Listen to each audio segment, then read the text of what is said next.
Ray saunters into the room, decked out in a suit that would make a peacock blush, catching me off guard as I lounge on the couch, engrossed in Friends on HBO Max. The episode features Monica and Chandler hosting a Halloween party that's more disarray than delight. Phoebe bumps into her twin, Ursula, who's on the brink of a whirlwind wedding, and finds herself roped into attending. The catch?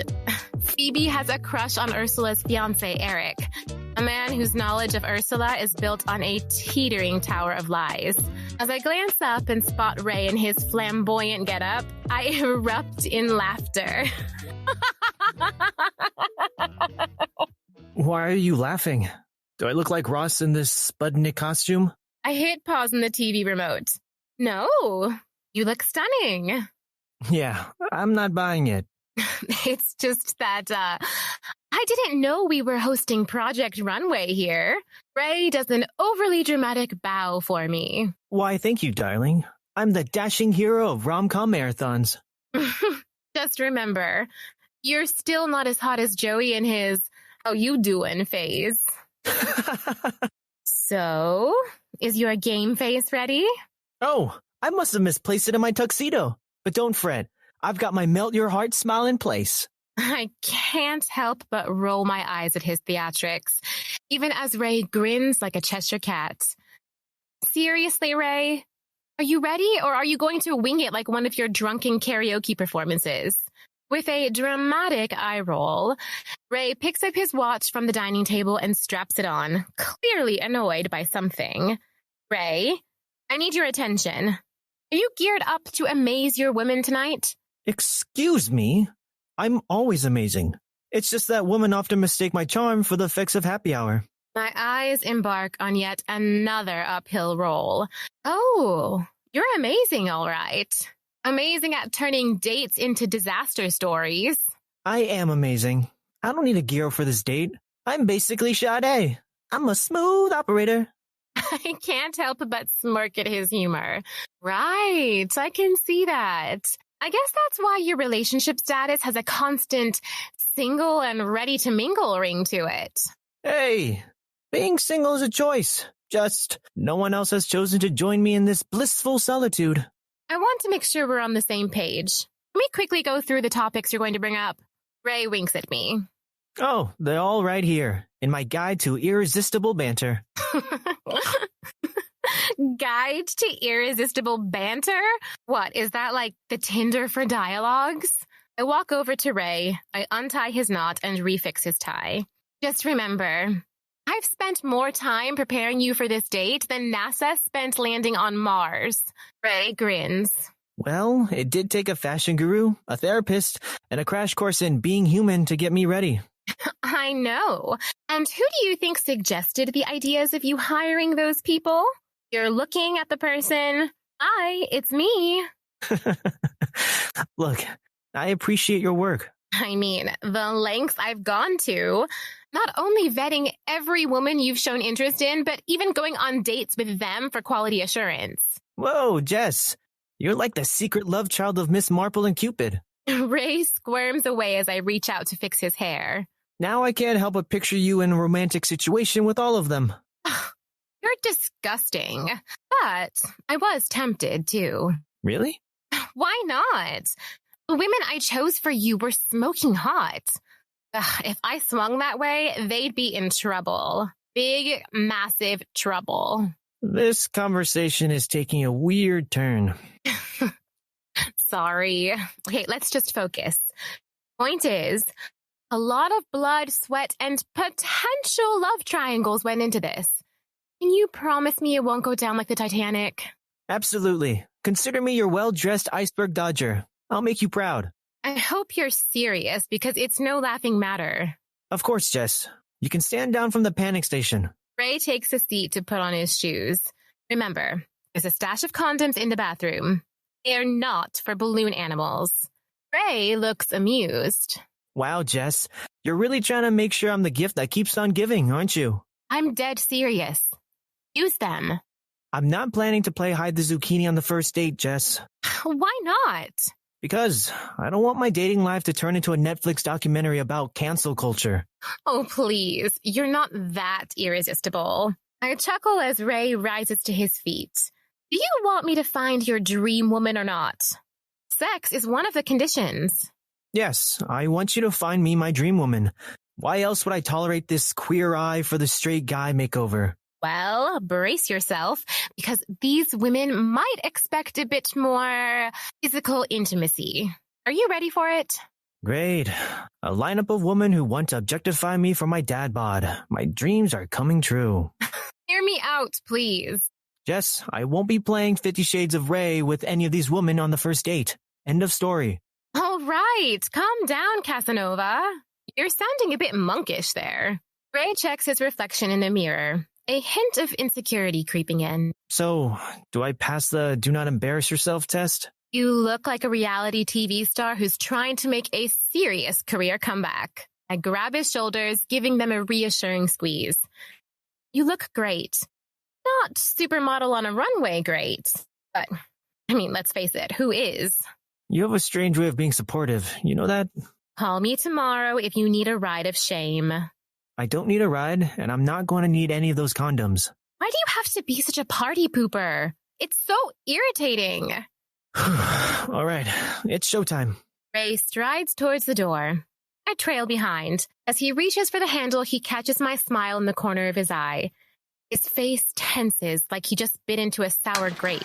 An awkward moment stretches between us before Ray steps out, closing the door softly behind him.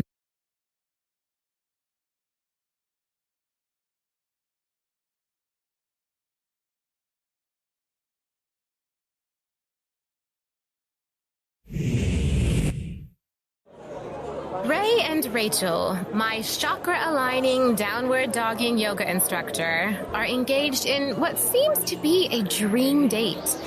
She's recently uncoupled from her husband and appears to be basking in the afterglow of Ray's charm. Their banter is easy and free-flowing, with topics ranging from the mundanity of avocado toast to the complexities of climate change. It's clear that Rachel's journey through Divorceville was less eat, pray, love, and more eat, pray, what did I do? But being with Ray seems to be providing her with much-needed comic relief. Ray, exuding the chilled-out vibe of a Zen monk on vacation, seems to have a soothing effect on her. Rachel looks more at peace than she's been since her relationship status changed to, it's complicated. Watching her smile, I can't help but feel that Ray has played a part in lightening her emotional load.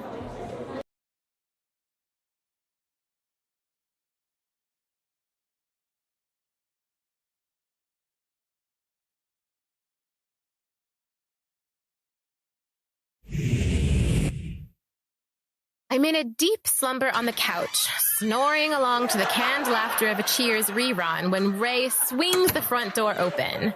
He swipes the remote from the armrest, turning off the TV and jolting me from my sitcom dreams. Sleepyhead's awake. Hey, how did it go? Oh, it was transcendental, like finding myself in a Nicholas Sparks novel. There's a hint of tension in Ray's voice as he confesses. Rachel was fun. A good company. Good company? That's as bland as tofu. Okay, she was more fun than a barrel of monkeys. I give him a skeptical squint. Just fun? I'm getting more excitement from this throw pillow. Jess, I was doing backflips in the restaurant. They nearly called the paramedics. Happy? Stop avoiding the question, Ray. All right. It was fun. No disasters, no food fights. I'm still not buying it. Come on, spill the beans, Ray. Ray starts fidgeting like a kid caught with his hand in the cookie jar. Rachel's still hauling her ex-husband's baggage. No way. She practically called him the human equivalent of a traffic jam. Well, she spent half our date recounting their saga. Ray's unamused stare puts an end to my mirth. Oh, no, Ray, that's terrible. Ray smiles wryly. It's fine, Jess. I seem to have developed a knack for playing Dr. Phil in the dating world. I'm considering printing business cards. Well, that sucks. But hey, it's her loss. These things happen. It's like dating Murphy's Law. I need to give her a piece of my mind. I lunge for my cell phone. Whoa, hold your horses, Jess. I need to dissect what happened to ensure the next lady doesn't pull a similar stunt. Because obviously, I'm the crown jewel of the dating realm. Women are tripping over themselves to get a date with me. Excuse me? Just let it be, Jess. Don't stir the pot. You're not making any sense. Come on, speak up or face my wrath. I square off against Ray, going into full intimidation mode. Oh, your wrath, you say? I'm shaking in my boots. I jab an accusatory finger at him. Okay, all right. Truth be told, the date was great. We had our share of laughter, casual flirting, and even a dance-off, but... What? I'm just not into her, Jess. You said you had fun. I did, but I just can't see myself slow dancing in the kitchen with her. So why say it was fun if you don't... Ray suddenly looks like a squirrel cornered by a cat. He starts shifting his weight from foot to foot, the telltale sign that he's hiding something. Spill the beans, Ray. Ray seems to steel himself before he speaks. You know, I thought I had it all figured out, but being with Rachel made me realize what I really want is a firecracker. Someone who constantly keeps me guessing. Someone like you, Jess. Someone like me? Not sure whether to be tickled pink or prepare for a duel. You should be basking in the compliment. You're the only one who can match my relentless sarcasm. Well, who else could it be? I'm like the Rihanna of banter. The tension in the room deflates like a punctured balloon. Yet, Ray's admission leaves me stunned, like a deer caught in the headlights. I snap back to reality, a sudden realization making me retreat, leaving Ray standing there, surprised and slightly confused.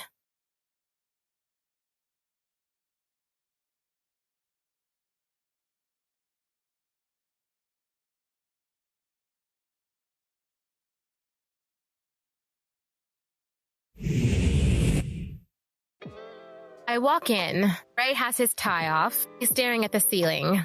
I cough to get his attention. Sorry about that. It's okay, but you should know I was panicking. Are you saying you liked me? I don't know. What I do know is that I've never felt this way before. You make me feel alive, Jess. Well, I'm glad I could breathe some life into you. You definitely have that effect on me. Watch out, Ray. You might be falling for me. Who said I wasn't already there? I know it's going to hurt him, but I still say this. I'm not available, Ray. Well, you're single, so you are. Ray, I'm not available. That's my position. You need to deal with it. Fine. I won't pressure you, but can you at least admit we make a great team? Look, this chat is getting out of hand. I think it's best if I leave before we say something we'll both regret. Don't worry about my feelings. It's not about you, Ray. I just want us to remain friends. I head towards my bedroom.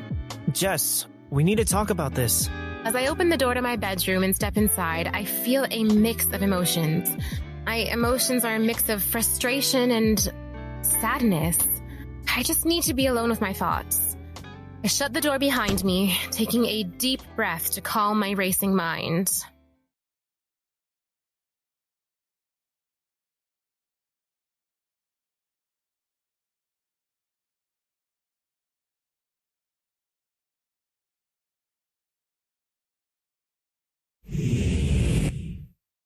It's the next morning. As I pour my coffee into my cup, Ray enters the room in his running gear. His gaze is fixed and avoiding mine. It's clear that he's still upset with me. Well, look who's up early. The birds must be confused. Ray doesn't respond. Instead, he picks up his Apple Watch from the table and prepares to leave. I follow him, attempting to get his attention. Ray, you can't run away from me forever. I mean, I know it can be intimidating, but come on. I'm not running away from you, Jess. I just need some space to, process things. Space? Like Outer space? I'm pretty sure you're not an astronaut, Ray. Ha ha, very funny. We've got nothing to work out. You don't like me. You never will. I got your message. I have to deal with it. Oh, come on, Ray. You're a mind reader now. Maybe you should join the circus instead. Ray rolls his eyes. I'm my usual self. I'm just trying to move on with my life by avoiding drama. He makes his way to the front door and opens it. Can I make you breakfast for when you come back? For old time's sake? That might be a while. I wouldn't bother. Ray exits and shuts the door. I sigh with frustration.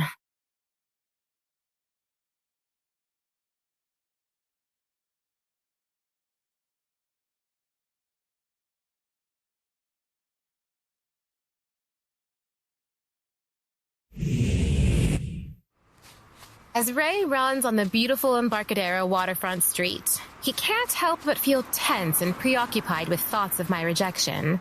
Flat surface and the few other runners around him do little to ease his mind. However, Ray's run comes to a sudden and painful stop when a car recklessly hits him while he attempts to cross the street, causing him to black out after banging his head on the pavement. The driver shows no care and speeds away, leaving Ray injured and alone until some helpful dog walkers and a passerby come to his rescue and call for an ambulance.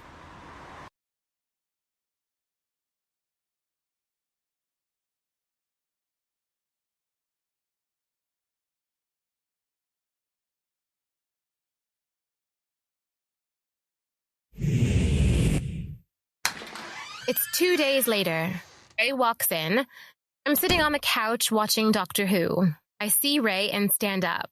Wow, the prodigal roommate returns. Where have you been hiding, Houdini? You don't want to know. Trust me. Your imagination couldn't handle it. I reported you missing to the police, Ray. Your agent even said he hadn't seen you. You were about to plaster your face on milk cartons. Look, I've had a long night. I'm okay. Can you just get off my back, please? I noticed Ray's bandaged head. What happened to your head? Did you try to take on a bulldozer and lose? I was a victim of a hit-and-run accident, and I was left there with this fashionable accessory. Oh, so you've been where?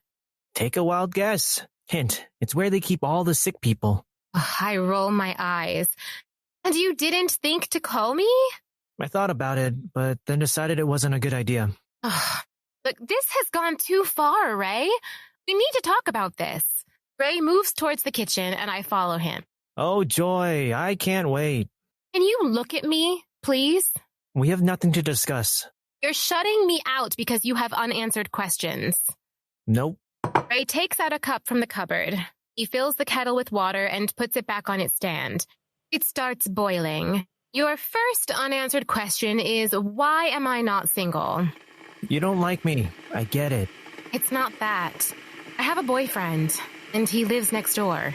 Your boyfriend lives next door, but I've never been introduced to him. Are you hiding him in a secret dungeon? Yes. What game are you playing here? Look, it's true, but our relationship is complicated. What do you mean, complicated? Morgan is married and has 2 children. He lives with his children, but his wife is in the Marines. Oh, lovely. I see nothing wrong with this picture. I know, it makes me sound pathetic. Jesus Christ, Jess. What are you doing? Nothing. Look, Morgan's wife travels a lot. Plus, they're not together anymore. You're involved with a married man. Do you know how morally bankrupt that is? We don't sleep together. We've only ever kissed. Morgan was upfront with me from the start. Our relationship is mature. Mature, right. That's one way to put it. Ugh. I'm frustrated to admit it, but he's right. I walk away to use the bathroom.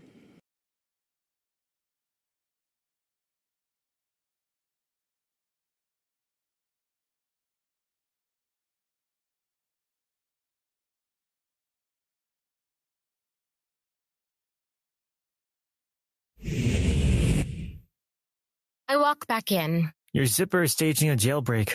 I zip up my jeans. Look, Morgan is getting divorced. He's waiting for that to be finalized before we officially start our relationship. Hmm? When did he say he was getting divorced? The next blue moon? 6 months ago. And has he filed the papers? Or is he waiting for a sign from the universe? Ray is starting to get on my nerves. I don't know what his game is, but I am not playing. Look, this game is over. I'm done talking. Jess, has he filed the divorce papers? Yes, he says he has. Happy?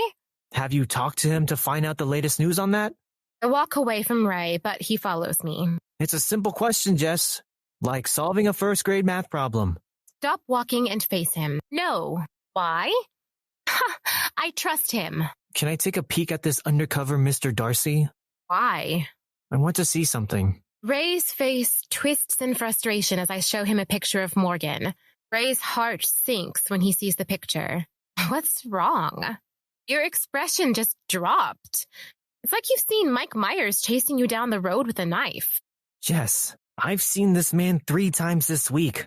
3 times with his wife. Once they were at a restaurant and he kissed her like he was trying to win an Oscar. What? No. Are you sure? Yes, I saw them with my own 2 eyes. You know, those things I used to see things. Well, they've been rocky for months. You wouldn't do that. You're mistaken. Jess, I also saw them while I was running, and they were holding hands like love-struck teenagers. Ray, look, I know my previous rejection was painful for you, but you can't just create lies to harm me out of revenge. I'm not doing that. I'm just saying what I saw. I swear on my favorite pair of running shoes. Well, is that all you saw? No, I also saw him at the hospital this morning with his family. I really thought you were better than this. I can't look at you right now. I avert my eyes. Morgan was standing next to his wife as she told their kids they were going to have another brother soon. My mind is blown. My face turns pale as I struggle to find the right words. Finally, I manage to say, "You're lying." I promise you, I'm not. It's the truth. Cross my heart and hope to die. No, you must be mistaken. I'm not. Just call him. Use that trusty phone of yours and ask him yourself. The pain is almost unbearable as I pause, tears streaming down my face before walking away. I head to my bedroom, closing the door behind me in search of a moment's peace.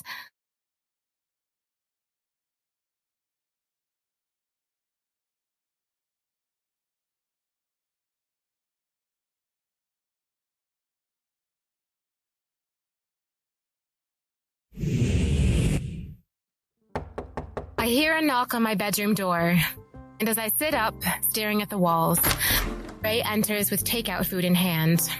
Hey, I picked up your to-go meal from Burger King. Let me guess, a chicken sandwich, large fries, and a Coke Zero? Oh no, I decided you needed a change. Got you a veggie burger and a smoothie instead. Figures. More bad luck for me. I'm kidding. I got it right.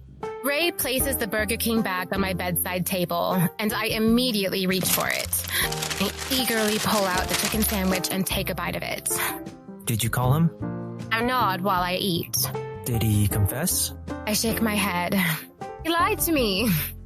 He said she was back for a visit and that he was about to end it. Ah, the classic "I'm about to end it" line. Right?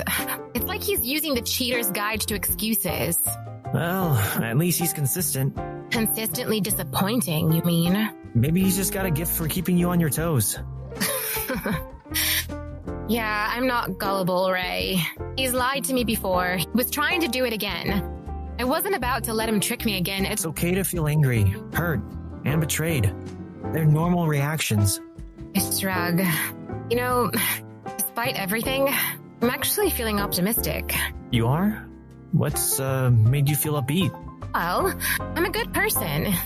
I know it doesn't seem like it, but I am. And I deserve to be loved and cherished by someone. Ray grins with genuine warmth for me.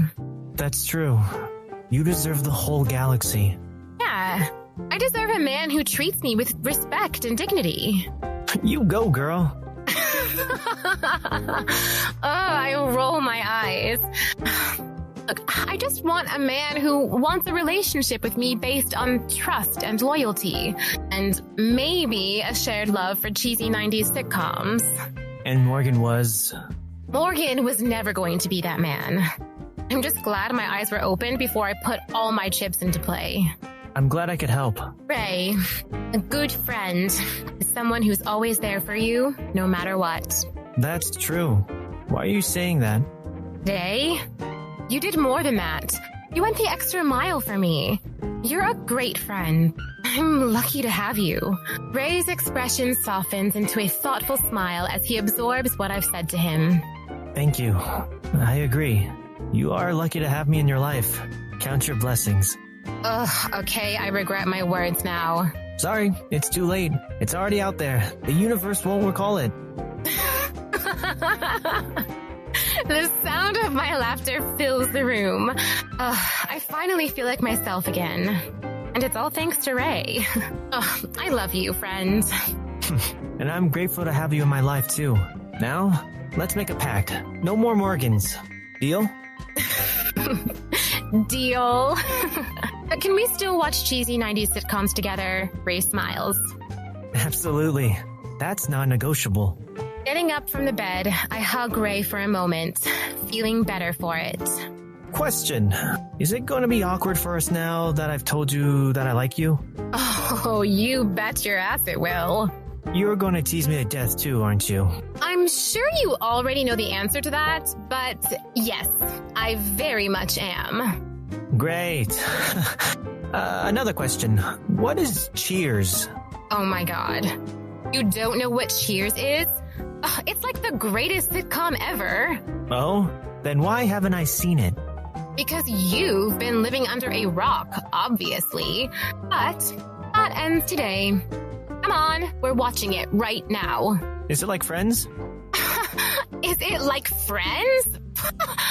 Friends wishes it was Cheers. I pick up my burger and Ray joins me in the living room.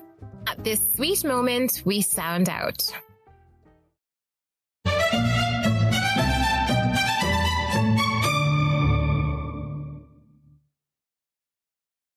Justine Leah Hintz and Alex Bowie lent their voices to create the charm of Field of Dreams.